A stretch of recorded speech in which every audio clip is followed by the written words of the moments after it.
Hello दोस्तों, I am Ram. और आज हम एक बहुत इम्पोर्टेंट टॉपिक पे बात करने जाने वाले हैं। वो है साइंस एंड टेक्नोलॉजी का अभी हाल ही में चर्चा में रहा क्रायोजेनिक इंजन। तो अगर नए हैं तो सब्सक्राइब कर लीजिएगा, क्योंकि यहाँ पर जो टॉपिक आ रहे हैं इस टाइम पर वो यूपीएससी प्रीलिम्स 2023 को ध्यान में रख के बहुत इम्पोर्टेंट है। और मैं जो करंट अफेयर है कराया जा रहा है वो जो है 18 से 24 महीने का टारगेट किया गया है एनवायरनमेंट और साइंस एंड टेक को लेकर के। क्लियर है ये बात? तो शेयर करना ना भूला करें। अगर आप मुझे सपोर्ट करते हैं या हमारी टीम को सपोर्ट करते हैं तो आपको आने वाली आगामी क्लासेस में बहुत ज़्यादा बेनिफिट होने वाला है। तो आज हम समझेंगे क्रायोजेनिक इंजन होता क्या है, और ये जो CE-20 क्रायोजेनिक इंजन 20 है ये आखिर चर्चा में क्यों रहा, इसरो ने इसका भी परीक्षण कैसे किया है, क्या हुआ है, आखिर ये किस टाइप का इंजन है।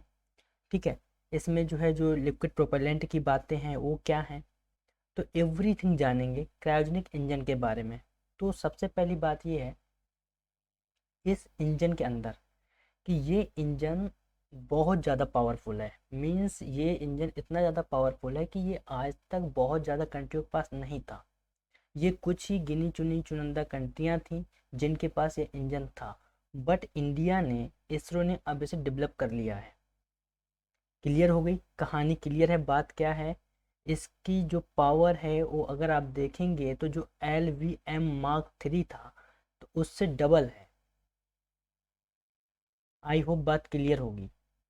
तो जो CE-20 क्रायोजेनिक इंजन है इसका परीक्षण किया है अभी किसने? इसरो ने। तो ये बात ध्यान देना है। तो भारतीय अंतरिक्ष अनुसंधान संगठन इसरो ने CE-20 क्रायोजेनिक इंजन के लिए फ्लाइट एक्सेप्टेंस हॉट टेस्ट सफलतापूर्वक पूरा कर लिया है।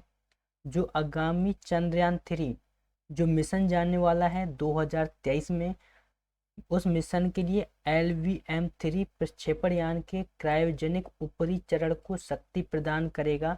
तो ध्यान दें जो इंजन है, जो क्रायोजेनिक इंजन है वो क्या करने वाला है। जो हमारा LVM-3 प्रक्षेपण यान जाएगा, जो आपका GSLV Mark 3 था, जियो सिंक्रोनस लॉन्चिंग व्हीकल Mark 3, उसी का नाम है ये LVM-3। क्लियर है? तो कंफ्यूज मत होना, जो GSLV Mark 3 था वही LVM Mark 3 है।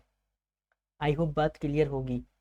तो ये जो इंजन है, ये जो इंजन तैयार किया गया है क्रायोजेनिक इंजन, ये क्या करने वाला है, जो उसकी ऊपरी स्टेज है। अगर आप देखेंगे तो किसी भी लॉन्चिंग व्हीकल को या किसी भी सैटेलाइट को जब भेजा जाता है तो उसमें अगर देखेंगे तो 3 स्टेज देखी जाती हैं। इसके बारे में मैं आगे बहुत डिटेल में चर्चा करूंगा, बट यहाँ पर थोड़ा समझ लीजिए। जैसे यहाँ पर होता क्या है कि अगर आप यहाँ स्टार्टिंग के इनिशियल स्टेज देखेंगे तो ये सॉलिड फ्यूल की स्टेज रहती है, अगर इनिशियली देखेंगे। ठीक है, अगर दूसरी स्टेज देखेंगे तो यहाँ पर लिक्विड फ्यूल की स्टेज रहती है।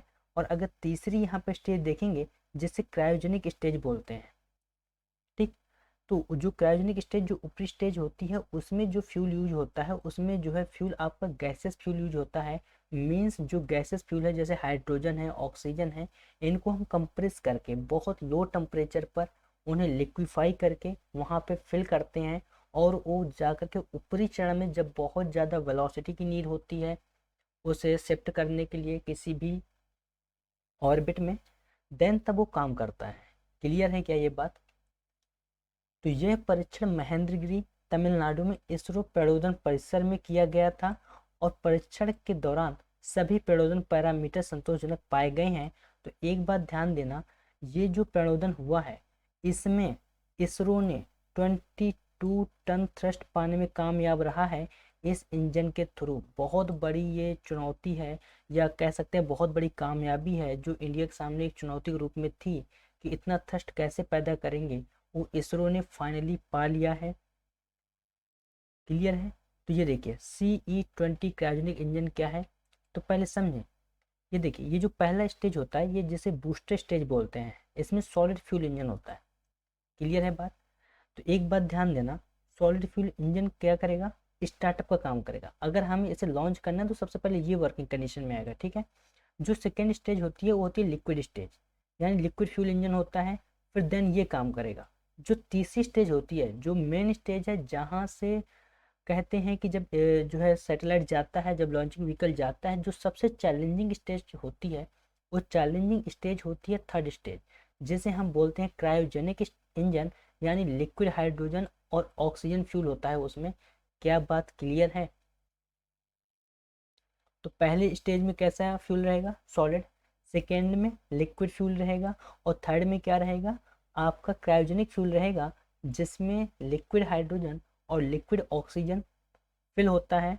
और एक बात ध्यान देना, ये टेम्परेचर बहुत नॉर्मल नहीं रहता है। अगर आप देखेंगे, अगर मैं सपोज करूं कि मुझे सपोज करिए कि लिक्विड हाइड्रोजन बनानी है, तो मुझे माइनस का 153 डिग्री सेंटीग्रेड का टेम्परेचर चाहिए होगा उसे लिक्विफाई करने के लिए।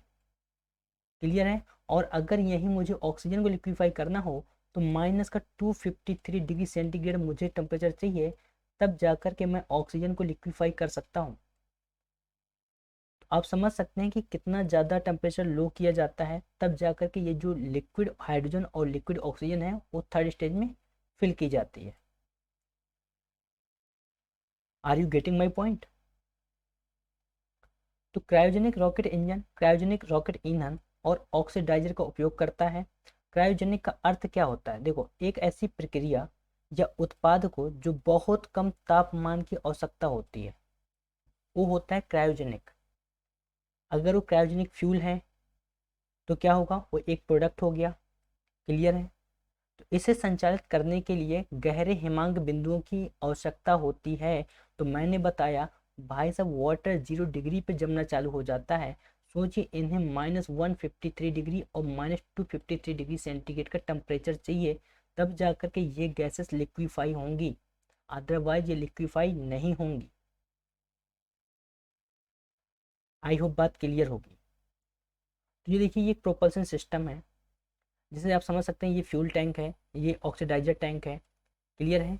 ये देखिए, ये जो है आपका प्रेशराइज गैस आ रही है यहाँ पे, और ये कंबसन चेम्बर है जहाँ पर गैसेस बर्न होंगी, और ये यहाँ से नोजल है जहाँ से एग्जॉस्ट निकलेगा।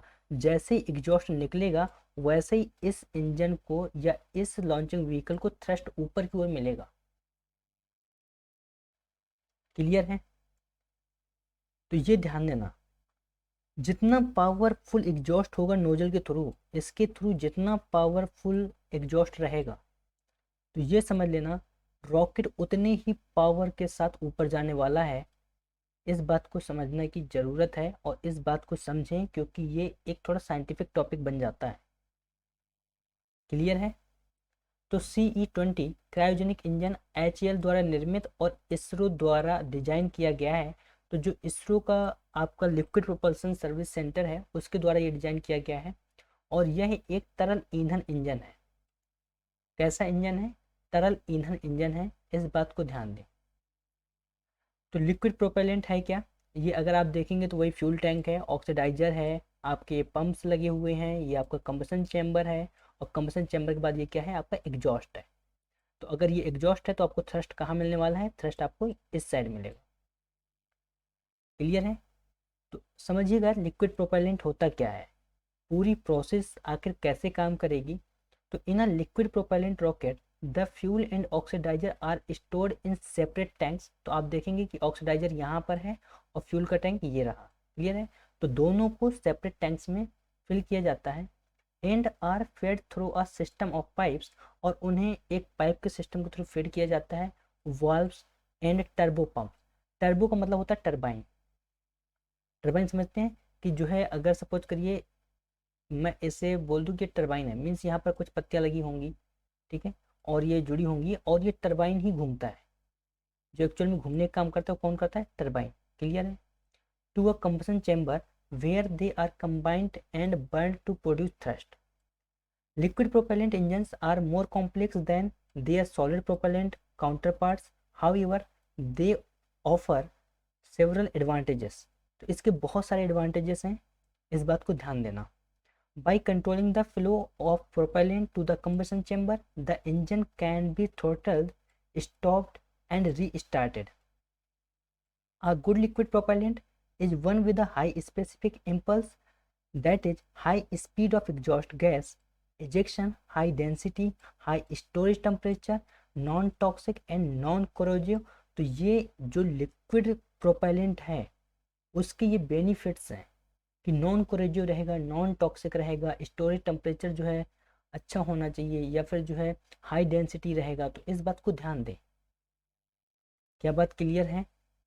तो liquid propellant used in rocketry can be classified into 3 types. पहला पेट्रोलियम, दूसरा क्रायोजेंस और तीसरा है हाइड्रोजन हाइपरबोल्स। क्लियर है? तो जो क्रायोजेंस हैं यानी उसका मतलब ये है कि जो बहुत ज़्यादा लो टेम्परेचर पर उन्हें स्टोर किया जाए, लिक्विफाई किया जाए। अगर आपने लास्ट ईयर एक खबर थी, अगर आपने देखा हो या आपको याद हो तो मैं रिमाइंड करा देता हूँ। स्काई रूट ने एक धवन नाम का इंजन क्रिएट किया था, स्काई रूट कंपनी ने। और उसने बोला था कि ये जो धवन नाम का इंजन है इसमें जो है हम लोग नेचुरल फ्यूल यूज करने वाले हैं। यानी नेचुरल फ्यूल का मतलब ये हो गया कि उसमें वो मैक्सिमम जो पोर्शन फ्यूल का होगा वो मैक्सिमम पोर्शन मिथेन का होगा। क्या बात क्लियर हो रही है? तो बात करते हैं हॉट टेस्ट की है क्या। ये GSLV की पिक्चर है। क्लियर है? तो जो LVM-3 है वो जो GSLV मार्क 3 था उसी का नाम दोबारा कर दिया गया है LVM-3 launching vehicle mark 3। Clear है? यह परीक्षण पहली बार उड़ान इकाई को जीवंत करने के लिए किया जाता है। मतलब इंजन पहली बार प्रज्वलित होता है, यानी ये एक टेस्ट है। आप बोल सकते हैं कि जैसे हम कोई चीज़ बनाते हैं, या जैसे हमें कोई भी एक छोटा सा एरो टाइप बनाना है, ठीक है, या हमें कोई भी मान लीजिए एयरक्राफ्ट बनाना है, या हमें कोई इंजन बनाना है, हमें कोई कोई भी प्रोपल्सन सिस्टम से रिलेटेड चीज़ बनानी है, तो हम उसका सबसे पहले प्रोटोटाइप बनाते हैं। किसी भी चीज़ का क्या बनाते हैं? प्रोटोटाइप। तो जो प्रोटोटाइप होता है आप एक तरह से कह सकते हैं कि ये एक प्रोटोटाइप प्रैक्टिकल ही है जो इसरो ने किया है, और उसी प्रोटोटाइप प्रैक्टिकल को क्या बोल दिया जाता है? Hot test. क्या बोल देते हैं? Hot test. तो इस बात को ध्यान दें क्योंकि साइंस एंड टेक्नोलॉजी के ऐसे टर्म्स एग्जामिनेशन में आ जाते हैं। क्लियर है? तो क्रायोजेनिक इंजन को अब पूरी तरह से एकीकृत उड़ान, क्रायोजेनिक चरण के लिए प्रोपेलेंट टैंक, स्टेज स्ट्रक्चर और संबंधित द्रव लाइनों के साथ एकीकृत किया जाएगा। चंद्रयान 3 मिशन को 2023 के उत्तरार्ध में चंद्रमा की सतह पर सुरक्षित लैंडिंग और घूमने में एंड टू एंड क्षमता प्रदर्शित करने के लिए लॉन्च किया जाना है। तो जो चंद्रयान 3 मिशन को जाना है 2023 में, उसके लिए LVM-3 का यूज होगा। और जो उस LVM-3 है उसमें इस जो CE-20 है इस क्रायोजेनिक इंजन का यूज होना है। तो इस बात को ध्यान दें कि इसका जो अब जो यूज होगा, जो इसका प्रैक्टिकल हुआ है वो कहाँ यूज होने वाला है? वो यूज होने वाला है आपके चंद्रयान मिशन 3 में। क्लियर है क्या? CE-20 इंजन इसरो के लिक्विड प्रोपल्सन सिस्टम सेंटर द्वारा विकसित किया गया था। तो इस बात को ध्यान देना है, इनके जो है थोड़ा सा नाम आपको याद रखने हैं। और ये बहुत इंपॉर्टेंट टॉपिक है प्रीलिम्स पॉइंट ऑफ व्यू से, आपके मेंस पॉइंट ऑफ व्यू से। क्लियर है? तो इस बात को ध्यान दें। अगर आप नए हैं, मैं बार बार कह रहा हूँ, मुझे केवल 1000 की फैमिली चाहिए। जिस दिन हो जाएगी उस दिन आपको स्टैटिक से लेके करंट से लेके एवरीथिंग की क्लासेस यहाँ पर अवेलेबल होंगी। So thank you so much. मिलते हैं नेक्स्ट क्लास में। शेयर करना ना भूलें, लाइक किया करें। Thank you so much.